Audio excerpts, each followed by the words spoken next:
It was the War of 1812, 2 days after an American victory at the Battle of Baltimore, where a draft of our current national anthem, the Star-Spangled Banner, was first written by lawyer Francis Scott Key.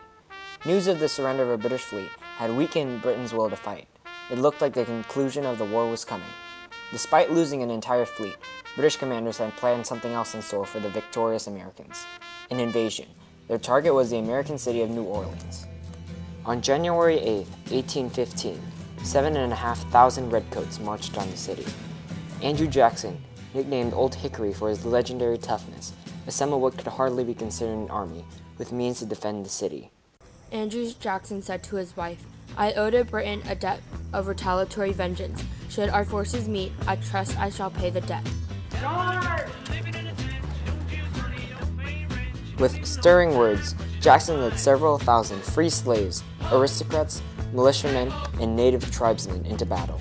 Along with help from daring pirate Jean Lafitte, a motley of an army led by Jackson met the British Army with swift and deadly force. Hundreds of shots rang out. Smoke from the gunpowder smothered the city, and there were explosions everywhere. British forces were cut to ribbons by American firepower. Cannonballs ripped the enemy in half, while marksmen took out dozens of redcoats with frightening accuracy. With the main force torn to pieces and their leaders dead, British soldiers were terror-stricken and hastily retreated.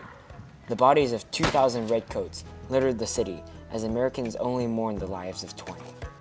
Future President James Monroe stated, "History records no example of so glorious a victory, obtained with so little bloodshed on part of the victorious." Thousands of Americans claimed that it was the greatest victory in America's short history and praised the American General Andrew Jackson. However, this did not bring Americans closer to winning the war, for the war had already ended. Because 2 weeks ago, American and British diplomats had signed a peace treaty at a convention in Ghent, Belgium. However, the battle paved the way for America. Andrew Jackson would eventually become president because of it. The US of A had defeated Britain in combat, making it a new world superpower. Americans felt a surge of pride, knowing that they could defeat what was once considered the greatest superpower in the world.